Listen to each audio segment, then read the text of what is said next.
కరోతి ఇది శంకర. ఆయన నిరంతరము శుభములను మాత్రమే చేస్తూ ఉంటాడు. అసలు నిజంగా చెప్పాలి అంటే ఎప్పుడైనా ఎక్కడైనా ఎవరికైనా ఏదైనా శుభం కలిగితే ఆ శుభానికి కారణం ఎవరు అంటే శంకరుడే. నేను చెప్పట్లేదు ఈ మాట, శాస్త్రములు చెప్పే. శుభములన్నీ కుప్పలు తెప్పలుగా ఆయన పాదముల దగ్గర పడి ఉంటాయిట. ఆయన అనుగ్రహించాడు అనుకోండి, ఓసారి ఇలా అంటాడు అంటే అది ఎగిరి వెళ్ళి ఇంటికి తోరణంగా పట్టుకుంటాడు.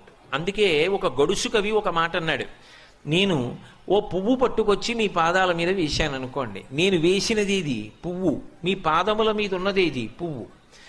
నేను ఒక పువ్వు పట్టుకెళ్ళి మల్లికార్జున లింగం మీద వేశాను అనుకోండి, పరమ ప్రేమతో వేశాను అనుకోండి, ఆ పువ్వు ఓ ఏడాది తర్వాత నా ఇంటి మనవడు. నేను ప్రేమతో వేసిన పువ్వు 2 ఏళ్ల తర్వాత నా ఇంట్లో మనవరాలు. నేను ప్రేమతో వేసిన పువ్వు నేను కట్టుకునే ఒక ఇల్లు. నేను వేసిన పువ్వు నాలో కలిగేటటువంటి భక్తి. నేను వేసిన పువ్వు ఏ వయస్సులో నాకు రావాలో ఆ వయసులో రావలసినటువంటి వైరాగ్యం. ఆయన పాదముల మీద వేసిన ప్రతి బిల్వదళం, ప్రతి పువ్వు నీకు కావలసినదిగా మార్చగలడు. అది ఆయన శక్తి, అది శివ శంకర. నీకేది కావాలో దానిగా మార్చి తోరణం గడపని పట్టుకునేటట్టు చెయ్యగలిగిన వాడెవరు అంటే శంకరుడు. అందుకే మీరు గమనించండి, లోకంలో దీనికి పరిష్కారం ఏమి అన్నది అందట్లేదనుకోండి, అప్పుడు ఏం చెప్తారంటే అభిషేకం చేయించుకోండి శివలింగానికి అంటారు. ఇక అది బ్రహ్మాస్త్రం, ఇంకా అంతకన్నా ఏమీ ఉండదు. ఒకసారి అభిషేకం చేయించేసుకోండి అంటారు. శృంగగిరి పీఠాధిపత్యం వహించినటువంటి చంద్రశేఖర భారతీ స్వామి వారి దగ్గరికి ఒకప్పుడు ఒక విద్వాంసుడు వెళ్ళాడు. ఏం అలా ఉన్నావు అని అడిగారు. నా భార్య ఆరోగ్యం బాగుండట్లేదు, వైద్యులు వచ్చి వైద్యం చేసినా ఆమెకి తగ్గకపోగా రోజు రోజుకి ఆరోగ్యం క్షీణిస్తోంది, మీ పాదముల మీద నమ్మకంతో శృంగేరి వచ్చానన్నారు. ఆయన అన్నారు, ఎదుర్వేదం చదువుకున్నావు కదా, నీకు రుద్రాధ్యాయం వచ్చు కదా, రోజు ఎందుకు నువ్వు రుద్రం పారాయణ చేయలేదు అన్నారు. రుద్రం పారాయణ చేస్తే తగ్గుతుందా అన్నారు. పారాయణ చేసి నీ భార్యకి తీర్థమి తగ్గుతుంది, దాన్ని మించిన పరిష్కారం లేదు అన్నారు. ఎలా? నేను మళ్ళీ ఇంటికి వెళ్లే వరకు నా భార్య ఉంటుందని నమ్మకం లేదు, జగద్గురువుల పాదం మీద నమ్మకంతో వచ్చేశాను, ఏం చెయ్యనన్నాడు. ఇంటికి వెళ్ళకు, తుంగానది ఒడ్డున కూర్చుని రుద్రపారాయణ చెయ్యి, పారాయణ చేసి తీర్థం నీ భార్యకి ఇస్తున్నానని, ఆ జపం చేసిన తీర్థం ఏదుందో దాన్ని భార్యకి ఇస్తున్నానని భావన చేస్తూ ఇక్కడి నీ భార్యకి ఏం అవ్వదు, బెంగ పెట్టుకోకపో, మొదలెట్టు తుంగానది ఒడ్డునన్నారు. ఆయన చేశాడు, భార్య బతికింది, అక్కడ ఆరోగ్యాన్ని పొందింది. కందుకూరి శివానందమూర్తి గారు 1కి 100 మాటలు రుద్రం యొక్క శక్తిని నిరూపణం చేశారు. శివాభిషేకం అనేటటువంటిది అంత గొప్పది. శివలింగం చల్లబడడం అంటే బ్రహ్మాండము చల్లబడడమే. ఈ దేశంలో ఆశీర్వచనం ఏమిటంటే మీ మనసు చల్లగా ఉండాలి, మీరు చల్లగా ఉండాలి, మీ ఇల్లు చల్లగా ఉండాలి, లోకం చల్లగా ఉండాలి. అంతా చల్లగా ఉండడం శివలింగం చల్లబడడం మీద ఆధారపడి ఉంటుంది. శ్రీశైల క్షేత్రం యొక్క గొప్పతనం ఏమిటంటే అసలు వృద్ధ మల్లికార్జున లింగాన్ని మీరు ఇలా ముట్టుకోండి, మంచు ముక్క ముట్టుకున్నట్టు ఉంటాడు మహానుభావుడు. అంత చల్లగా ఉంటాడు. ఆయన అంత చల్లగా ఉన్నాడు కాబట్టే ఈ రాష్ట్రం, దేశం ఇంత చల్లగా ఉన్నాయి, ఏ ఇబ్బందులు లేకుండా. కాబట్టి శంకర, అందుకే శివానంద లహరిలో అంటారు, కరస్తే హేమాద్రౌ గిరిజ నికటస్తే ధనపతౌ శిరస్తే శీతాంశౌ చరణయుగళస్తే అఖిల శుభే గృహస్థే స్వర్భూజామరసురభిచింతామణిగణే కమర్థం దాస్యేహం భవతు భవదర్థం మమ మనః అంటారు. ఆయనకి మనం ఇవ్వడం ఏమిటి? కరస్తే హేమాద్రౌ, ఆయనకి ఒక చేతిలో బంగారు కొండ ఉంది, మేరు పర్వతాన్ని పట్టుకున్నాడు ఆయన. ఆయనకి మనమేమి ఇస్తాం? ఓ బంగారం గొలుసు చేయించగలమా మనం బంగారు పర్వతం ఉన్నవాడికి? కరస్తే హేమాద్రౌ గిరిశ నికటస్తే ధనపతౌ. నవనిధులకు అధిపతి కుబేరుడు చేతులు కట్టుకుని పక్కన నిలబడి ఉంటాడు. ఎప్పుడైనా ఇలా చూసి కుబేరా అని ఏమైనా అడుగుతాడేమో అని. అప్పటి నుంచి ఇప్పటికి అడగలేదు, అడగడు కూడా. నవనిధులకు కుబేరుడు అధిపతి కావడానికి కారణం శివానుగ్రహం. కాబట్టి నికటస్తే ధనపతౌ గృహస్థే స్వర్భూజామరసురభిచింతామణిగణి. ఆయన ఇంట్లో కామధేనువులు, కల్పవృక్షములు, చింతామణులు ఇవన్నీ కుప్పలు తెప్పలుగా ఉన్నాయి. ఇంకా మనమేమిస్తాం ఆయనకి? శిరస్థే శీతాంశౌ, ఆయన శిరస్సు మీద చంద్రవంక ఉంది. చరణయుగళస్తే అఖిల శుభౌ. అమాయకత్వం ఏమిటంటే శివుడికి నేనేదో చేసి పెట్టానన్నా, అసలు నీకు ఆ చేసి పెట్టే అదృష్టం ఇచ్చినవాడు ఆయన. ఆయన కాలిలా కదిపితే చరణయుగళస్తే, ఆయన పాదముల దగ్గర శుభములన్నీ పడి ఉంటాయి. మనం పువ్వు వేసామనుకోండి, పరమభక్తితో వేసామనుకోండి, దాన్ని మనవడిగా మార్చి ఇలా అంటాడు. వాడు ఎగిరొచ్చి కొడుకు ఒళ్ళో పడుకుంటాడు, తోరణం పైన కట్టి వాడి తాతయ్య సంతోషంగా బాలసారి చేస్తాడు ఇంట్లో.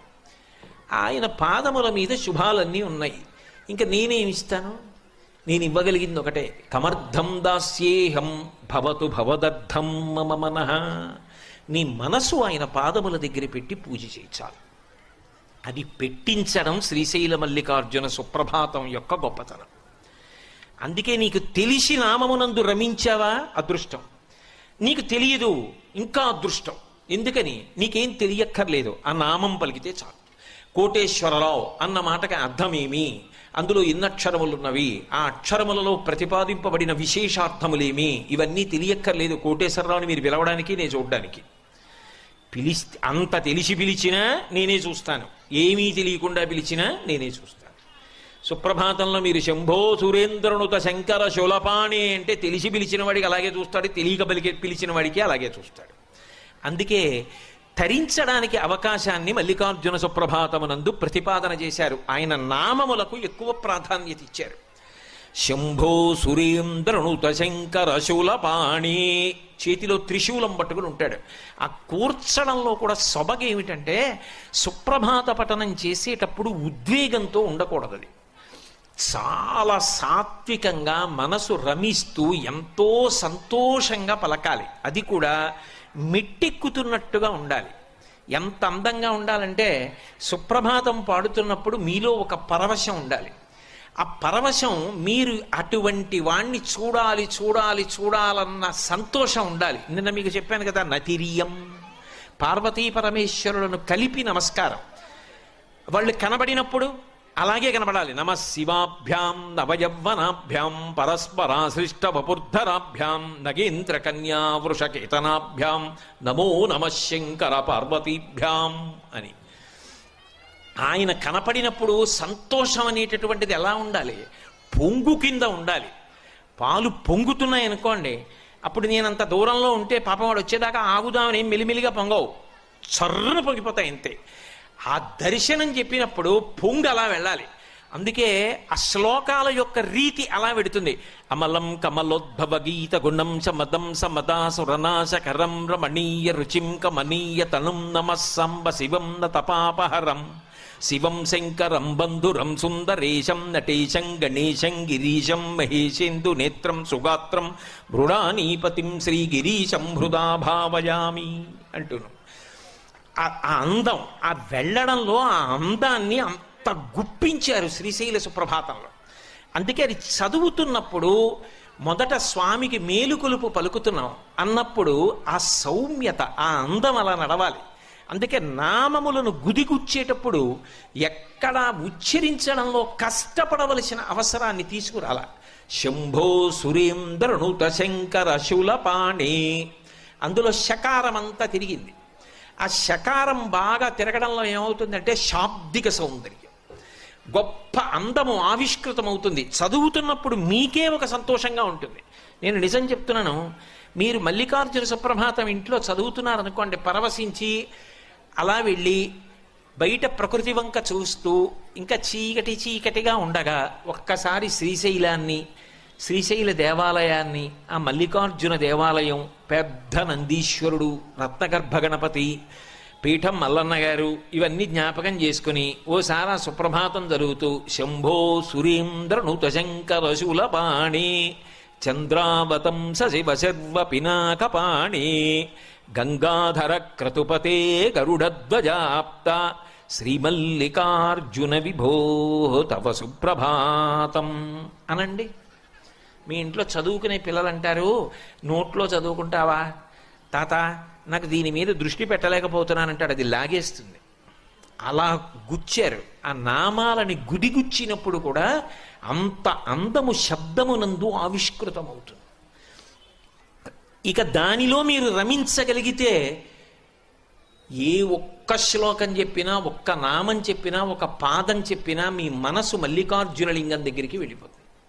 మీరు బాహ్యంలో ఎక్కడుంటే ఏమంటే నా ఉద్దేశ్యం, ఇంట్లో ఉండిపోయినా శ్రీశైలంలో లేనివారు మీరేం కాదు, మీరు శ్రీశైలంలోనే ఉన్నారు. సుప్రభాతం తెల్లవారుజామున మిమ్మల్ని మల్లికార్జున లింగం దగ్గరికి, భ్రమరాంబ దగ్గరికి తీసుకురాగలదు. అదొక యోగ విద్యలండిది. అందుకే శంభో సురేంద్రనుత శంకర శూలపాణి. శూలపాణి అంటే చేతిలో త్రిశూలం పట్టుకున్నాడు. శూలము అంటే ఏదో ఒక్క అంచు మాత్రమే ఉండి గుచ్చడానికి పనికొచ్చేది కాదు, త్రిశూలం. ఏమిటా త్రిశూలం అంటే ఆయనకి అలా ఉంటే సరదాగా ఉంటుందండి, అందుకని అలాంటి ఆయుధం పట్టుకున్నాడన్నది అన్వయం కాదు. ఆయన అలా ఎందుకు పట్టుకుంటాడో శివమహాపురాణంలో చెప్పారు. త్రైగుణ్యం శూలమేతస్యాపరసు సత్యనిష్టత అన్నారు. 3 గుణములకు ఆయన అతీతుడు. 3 గుణములకు అతీతుడై సత్వమునందు కాని, రజస్సునందు కాని, తమస్సునందు కాని, శుద్ధ సత్వమునందు కాని ఉండకుండా. అందుకే ఇలా 3 ఉంటే ఈ 3 ఒక ఊచకుంటాయి. ఆ ఊచ పట్టుకుంటాడు. అంటే శుద్ధ సత్వము సత్వము కన్నా గొప్పది. నిజానికి ఈ 3 గుణములలో తిరిగి శుద్ధ సత్వములో కెడతారు. శుద్ధ సత్వము కూడా ఎవరి చేతిలో ఉన్నదంటే ఆయన చేతిలో ఉన్నది. ఆ స్థితికి మూడిటిని 4టిని దాటి ఎప్పుడు తనలో తాను రమిస్తూ ఉండగలిగినటువంటి గొప్ప స్థితి ఆయనది. అందుకే ఆయనకు ఒక విచిత్రమైన పేరుంది, ఉన్మత్త శేఖరాయ నమః. పిచ్చివాడు ఏం చేస్తాడు? వాడికి బాహ్యంలో భయమే ఉండదు. అందరూ చీకటి పడిపోయిందని భయపెడుతుంటే ఆయన ఒక్కడు శ్రీశైలంలో ఎక్కడో అడవిలో కూర్చుని తనలో తాను ఏదో రమిస్తూ ఉంటాడు. ఏదో భావన, అది మనకు అందదు కాబట్టి ఆయన్ని పిచ్చివాడు ఉంటున్నాం. కానీ ఆయనలో ఏదో భావాలు ఉంటాయి. ఆయన ఏదో ఆలోచిస్తూ ఉంటాడు, ఏమిటో నవ్వుకుంటూ ఉంటాడు, ఏమిటో అరుస్తూ ఉంటాడు. శివుడు కూడా తనలో తాను రమిస్తూ ఉంటాడు. శివభక్తి పండినటువంటి వాళ్ళు ఆ స్థితికే వెళ్ళిపోతారు. అందుకే మహానుభావులు చంద్రశేఖర భారతీ మహాస్వామి శృంగగిరి పీఠాధిపత్యం వహించారు. వారు చంద్రమౌళీశ్వరారాధన చేస్తూ ఓం నిధనపతయే నమః అంటే ఇలా బిలవదళం వేసేవారు. ఓం నిధనపతాంతికాయ నమః ఇంకో దళం వేసేవారు. అంతే, చెయ్యి అలా ఉండిపోయి అలాగే ఉండిపోయేవారు. ఓ ఈయన సమాధి స్థితిలో వెళ్ళిపోయారు, ఇక పూజ చెయ్యరని చెప్పి శిష్యులు వచ్చి సంకల కింద చేతులేసి ఎత్తి తీసుకెళ్ళిపోయి గురునివాసంలో కూర్చోబెట్టేవారు. అంతే, 10 రోజులో 11 రోజులు ఆ సమాధి స్థితిలో అలాగే ఉండేవారు. ఆ ఆనంద స్థితి అంతే. చంద్రశేఖరేంద్ర సరస్వతి మహాస్వామి కంచి కామకోటి పీఠాధిపత్యం చేశారు. పల్లకీలోకి వెళ్ళి కూర్చుంటే సమాధి స్థితిలోకి వెళ్ళిపోయేవారు. ఆఖరాఖరణ సుధా సింధోర్ మధ్యే అనేవారు. అంతే, ఆయన వెంటనే భావ సమాధిలోకి వెళ్ళిపోయేవారు. మళ్ళీ ఓ పావుగంట 20 నిమిషాల తర్వాత ఉలిక్కి పడలేచి సుధా సింధోర్ మధ్యే చెప్పేవారు. సురవిటపివాటీ పరివృతే మళ్ళీ సమాధిలోకి వెళ్ళిపోయేవారు. తాడేపల్లి రాఘవనారాయణ శాస్త్రి గారు అంతే, ఓ మాట చెప్పేవారు, సమాధిలోకి వెళ్ళిపోయేవారు. మళ్ళీ బయటికి వచ్చేవారు, ఓ మాట చెప్పేవారు, మళ్ళీ సమాధిలోకి వెళ్ళిపోయేవారు. అది రామకృష్ణ పరమహంస మాటల్లో చెప్పాలి అంటే నల్లమందు మరిగిన నెమలిలా ఉంటుంది. ఆ భావ సమాధి అంత గొప్పది. అందుకే శ్రీశైల సుప్రభాతానికి ఫలశ్రుతి చెప్తూ ఒక మాట అంటారు, ఈ సుప్రభాతాన్ని ఎవడు చదువుతున్నాడో వాడు ఇహమునందు సుఖములను పొందుతాడు, చివడికి పరమేశ్వరుని యందు ఐక్యమైపోతాడు అని చెప్తారు. ఎందుకంటే భావన చెయ్యడము అలవాటైపోతుంది. కాబట్టి త్రైగుణ్యం శూలమేతస్య, త్రిగుణాతీతుడైన వాడెవరో వాడు శంకరుడు సుమా అని చెప్పడానికి శూలం పట్టుకుంటాడు. చాలంతకన్నా ఇప్పుడు నేనేమి శివతత్వం కాదు, సుప్రభాతం ప్రధానం నాకు.